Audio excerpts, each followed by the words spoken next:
हिंदू नव वर्ष को लेकर के पूरे देश में एक अलग सा नज़ारा देखने को मिल रहा है।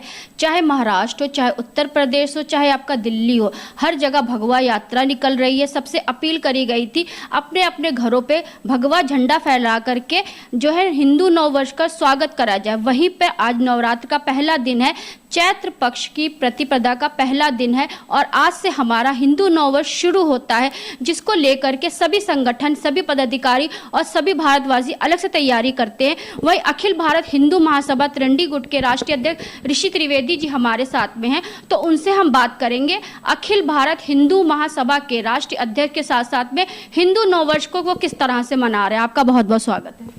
धन्यवाद। सर्वप्रथम तो मैं सभी देशवासियों को, प्रदेशवासियों को हिंदू नववर्ष की बहुत बहुत बधाई, अनंत शुभकामनाएं देना चाहता हूं, देता हूं और साथ ही सभी सनातनियों से ये अपील करता हूं कि हमारा जो सनातनी हिंदू नववर्ष है वो प्रथम प्रतिपदा चैत्र मास से शुक्ल पक्ष से शुरू होता है और हम लोग देवी की आराधना करते हुए अपने नववर्ष का आरंभ करते हैं।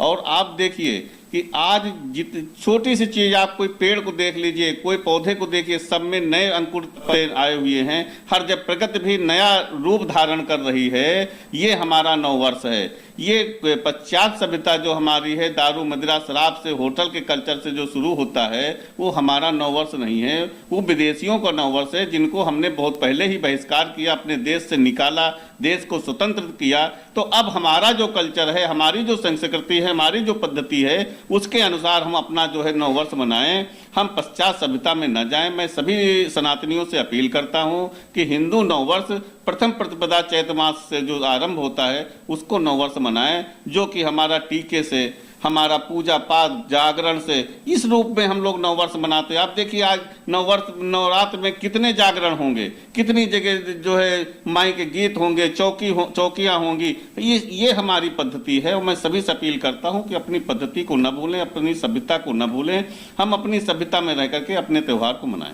जैसे उत्तर प्रदेश के मुखिया योगी आदित्यनाथ ने भी कहा है कि रामनवमी के दिन पर जो है अखंड राम चालीसा का जो है पाठ भी होगा, तो इसके बारे में क्या कहना चाहेंगे? बहुत सही बात है।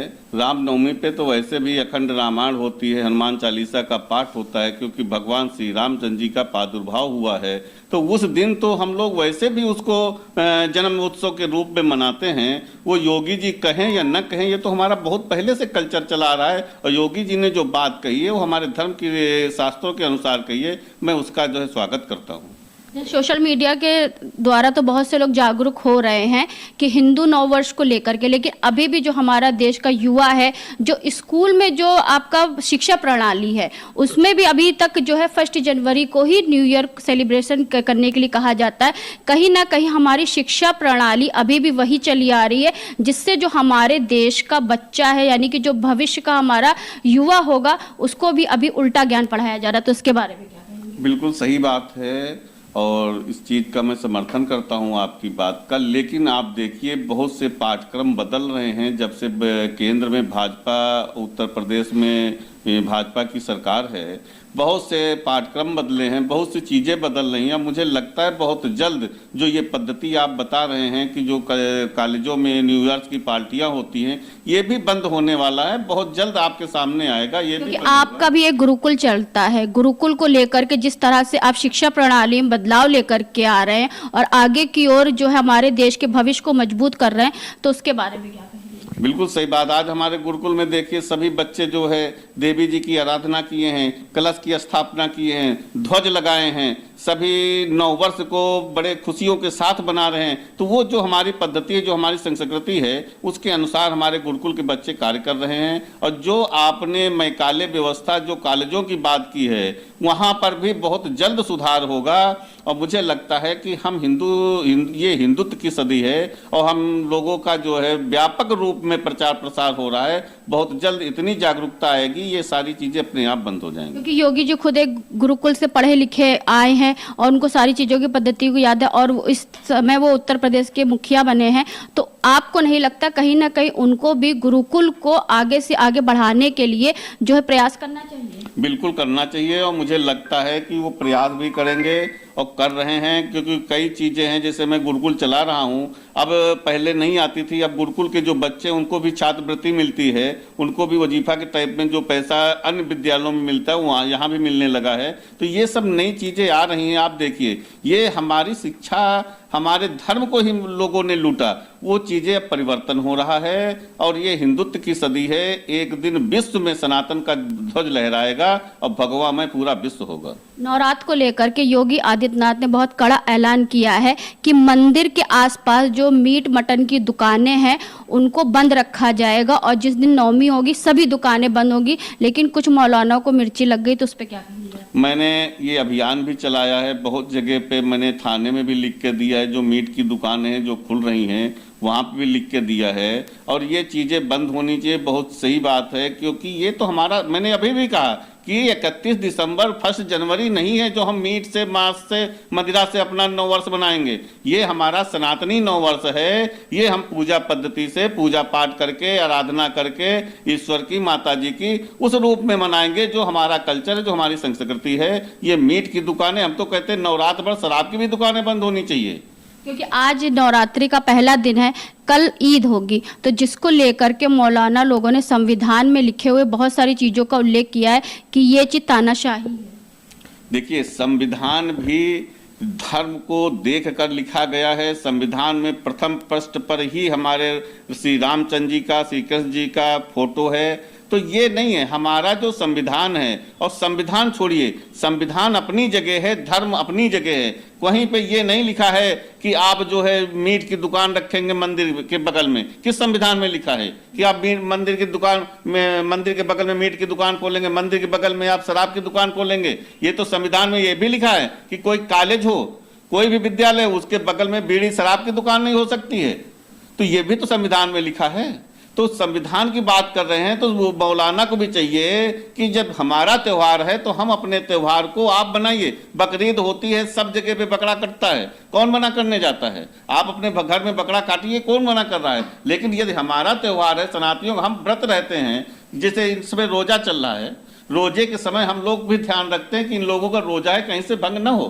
भाई हम क्यों उनके कार्यक्रम में अलंकार डालेंगे, क्यों व्यवधान डालेंगे? यदि मेरा भी नवरात्र है तो उनको भी चाहिए कि हम मीट मछली की जो दुकानें हैं वो बंद करें, अपने घर में काटें, अपने घर में बनाएं, खाएं, कौन मना कर रहा है? लेकिन सार्वजनिक तौर पे जो ये है इसको बंद होना चाहिए, क्योंकि नवरात्र भर हम लोग पूरी सात्विकी, मतलब एक जो होता है वैराग्य का जीवन धारण करना, वो जीवन धारण करते हैं। हम लोग तो चारपाई पे नहीं लेटते हैं, हम लोग केवल जो है फल फ्रूट खा करके अपना 9 दिन देवी की आराधना करते हैं, पूजा पाठ करते हैं। तो ये हमारा कल्चर है, हमारी संस्कृति है, और मैं चाहता हूँ कि इसमें कोई भी मौलाना या कोई भी विघ्न न डाले तो अच्छा रहेगा। तो उत्तर प्रदेश के उप मुख्यमंत्री ने जहां मुख्यमंत्री के इस फैसले का जो समर्थन दिया है, वहीं उन्होंने अपने बयान में भी कह दिया कि नवरात्र में कौन खाता है। तो जिसमें विपक्ष वाले कह रहे हैं यानी कि उप मुख्यमंत्री नवरात्र में नहीं खाते, बाकी अन्य दिन खाते हैं। वो उनका अपना एक सोचने का दायरा है, और वो विपक्ष का काम है कटाक्ष करना।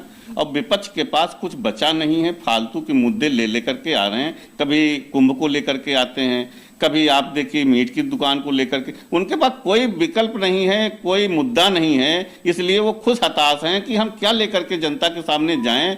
अब कुंभ में आप बताइए, कुंभ का इतना सुंदर व्यवस्था हुई, कुंभ का इतना सुंदर मेला लगा, करोड़ों की तादाद में लोग आए, स्नान किए, यहाँ से नहीं विदेशों से आए, लेकिन हमारे ही देश में जो हिंदू हैं वही जयचंद होकर के कुंभ का विरोध कर रहे हैं, कह रहे हैं वहाँ नहाने से क्या पाप धुल जाएगा? अरे ये मान्यता है, जैसे कि मुसलमान लोग हज करने जाते हैं, वहाँ पर एक जगह है जहाँ पर जमजम का पानी मिलता है, उस पानी को भी लोग यही मानते हैं कि जमजम का पानी पीने से, उसको छिड़कने से हम पवित्र हो जाते हैं और मुझे जन्नत मिलती है। तो उसी प्रकार गंगा में स्नान करने से लोग जो है भवसागर को पार होते हैं, पाप से मुक्ति होती है। ये उनको कौन समझाएगा जो नहीं समझना चाहता है, क्योंकि हिंदू ही हिंदुत्व का विरोध कर रहा है, हिंदू ही सनातनों का विरोध कर रहा है, और कोई नहीं कर रहा है। जिस दिन हिंदू विरोध करना बंद कर देगा तो मुसलमानों की औकात नहीं है कि सनातन के ऊपर एक उंगली उठा सकें। तो छोटी छोटी दुकानें बंद करवा दिया योगी जी ने, लेकिन जो बड़ी बड़ी जो फैक्ट्रियां चलती हैं, मीट कटिंग की जो फैक्ट्रियां चलती हैं, तो उस पर क्यों नहीं पाबंदी लगाई? उस पर भी पाबंदी लगनी चाहिए। और हिंदू महासभा का सर्वप्रथम नारा है कि गौ की रक्षा। क्योंकि आप कभी भी बरेली जाइए, बरेली मारिया फिरोजन करके कंपनी है जहाँ पे अवैध मीट कटिंग होता है, और 10 कदम की दूरी पे ही आपका माता जी का मंदिर है, जहाँ पे माता जी के मंदिर पे अगर लोग जाते हैं तो वहाँ पे जो है भैंसों गायों के खून पे चढ़ करके जाते हैं। क्या ऐसा है, वो अवैध क्या, ये सरकार ने उनको लाइसेंस दे रखा है। इस चीज पर हिंदू महासभा आज से नहीं, आज से संघर्ष कर रही है। और हिंदू महासभा का सर्वप्रथम है कि गौ की रक्षा, और गौ की रक्षा जब ही हो सकती है जब ये स्लॉटर हाउस जो भी मीट की जो बने हुए हैं काटने के लिए, ये बंद हो। इस पे व्यापक तौर पे तैयारी हो रही है। और कल भी एक प्रतिनिधिमंडल हमारा जो है महाराष्ट्र से चल करके यहाँ इसीलिए आ रहा है कि यदि अभी भी मोदी की और योगी की सरकार में ये जो गाय कटती हैं ये बंद नहीं हुई तो कब होंगी। तो इस पे बहुत बड़ी एक रणनीति तैयार हो रही है। मुझे लगता है इसका रिजल्ट बहुत जल्द जो है आप लोगों के सामने आएगा। क्योंकि छोटी छोटी दुकानें बंद करना बहुत ही आसान होता है, लेकिन जो जहाँ पे कुंटलों के भाव से मीट कटिंग होती है तो उन पर अगर योगी सरकार का डंडा चले तो जहां तक का इस चीज में बहुत बड़ी कमी आ जाएगी। बिल्कुल सही बात आपकी है, और इस पे भी ये फिर रोक लगेगी, और इस पे बहुत जल्द बहुत बड़ी रणनीति तैयार हो रही। मैंने आपसे बताया है कि अभी एक प्रतिनिधिमंडल आ भी रहा है। हम लोगों की पूरी व्यापक तौर पे पूरे देश पे जो मतलब ये स्तर से तैयारी हो रही है, कैसे इसको रोका जाए, कैसे स्लॉटर हाउस बंद हो, कैसे जो गाय अवैध रूप से गाय कट रही हैं उनको रोका जाए। तो इस पे बहुत रूप से कई गौरक्षक दल हैं। आप देखिए इस सरकार में सबसे ज्यादा कोई प्रताड़ित होता है भाजपा की सरकार में, वो गौसेवक होता है। हमारा विश्व कंबोज जो पश्चिमांचल का प्रदेश अध्यक्ष था उसको उठा करके इसी में बंद कर दिया, जबकि वो गौ कसी को रोक रहा था। लेकिन इन लोगों ने, सरकार ने उनको लाइसेंस दे रखा है। जब कोई उस पर उंगली उठाता है तो उसको जेल भेजने का काम करते हैं। तो ये तो सारी बातें की राजनीति की, सभी को क्या शुभकामनाएं देना चाहिए हिंदू नववर्ष? हिंदू नववर्ष की मैं सभी देशवासियों को, प्रदेशवासियों को पुनः आपके चैनल से बहुत बहुत बधाई, शुभकामनाएं देता हूं। साथ ही अपील करता हूं कि आप भी, जो भी हमारे सनातनी हिंदू भाई हैं, वो भी अपने लोगों को जागरूक करें। और अधिक से अधिक लोगों को पता होना चाहिए कि हमारा नववर्ष, हिंदू नववर्ष चैत्र मास की प्रथम प्रतिपदा से शुरू होता है, और उसको मनाएं। तो ये थे हमारे साथ में अखिल भारत हिंदू महासभा त्रिंडी गुट के राष्ट्रीय अध्यक्ष ऋषि त्रिवेदी जी, जिनसे हमने हिंदू नववर्ष को लेकर चर्चा करी। साथ में योगी आदित्यनाथ जो उत्तर प्रदेश के मुखिया हैं, तो उन भी हमने बात करी कि किस तरह से, जिस तरह से उन्होंने बहुत सारे जो है नियम कानून बनाए हैं हिंदू नववर्ष को लेकर के, पर चर्चा करी।